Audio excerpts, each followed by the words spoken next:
काल पुन्हा एकदा डॉक्टर जितेंद्र आव्हाड यांनी राष्ट्रवादीचे राष्ट्रीय अध्यक्ष, राज्याचे उपमुख्यमंत्री माननीय अजितदादा पवार साहेब यांच्यावर बेछूट बेलगाम आपल्या प्रसिद्धीसाठी आरोप केले। श्रद्धेय शरदचंद्रजी पवार साहेब यांचं योगदान व ते समाजकारणातलं असेल, राजकारणातलं असेल, नाकारण्याचं कुठलंही कारण नाही।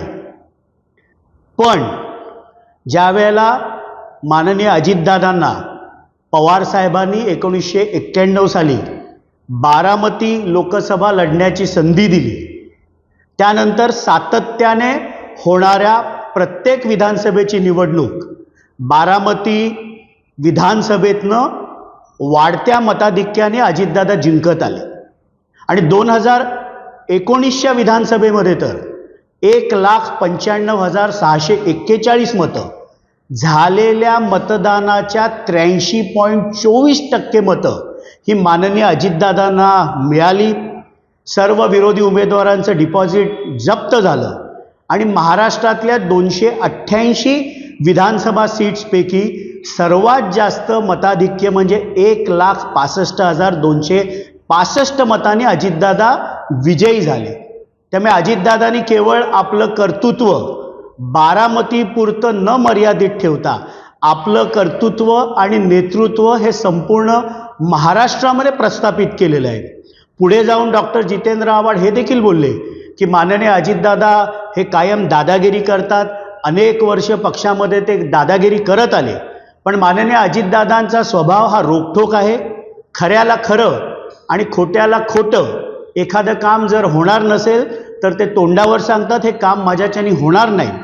पण डॉक्टर जितेंद्र आव्हाड यांची राजकारणाची पद्धत स्वार्थ आत्मकेंद्रित असल्यामुळे कदाचित त्यांना अजितदादांचा स्वभाव पचनी पडत नसेल।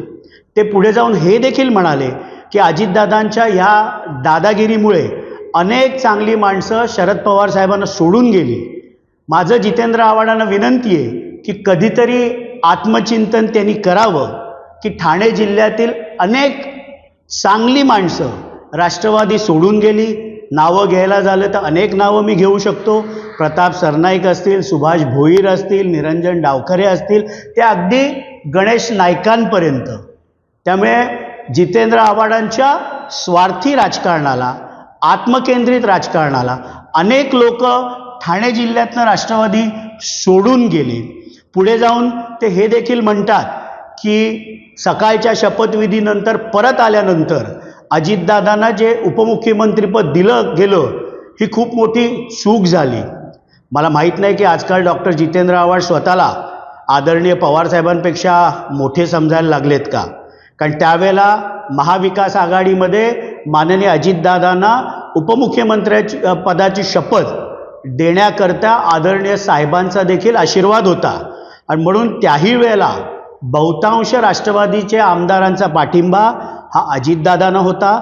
सत्ता गेल्यानंतर ज्या वेळेला विरोधी पक्षनेता बनवायचं होतं त्याही वेळेला बहुतांश आमदारांचा पाठिंबा हा सन्माननीय अजितदादांच्या बरोबर होता। ते अगदी त्यांनी ज्या वेळेला 2 जुलैला वेगळी राजकीय भूमिका घेतली त्यावेळेला देखील बहुतांश आमदारांचा पाठिंबा हा अजितदादांबरोबरच होता। आणि म्हणून डॉक्टर जितेंद्र आव्हाडांनी हे देखील आत्मपरीक्षण करावं की जिल्ह्यामध्ये ते सोडून एकमेव आमदार होता तो देखील त्यांच्याबरोबर नव्हता। त्यामुळे अजितदादा हे महाराष्ट्रातला राजकारणातलं सूर्य आहे। लवकरच मकर संक्रांत येते, सूर्याचं उत्तरायण सुरू होईल आणि सूर्याचं तेज देखील वाढेल।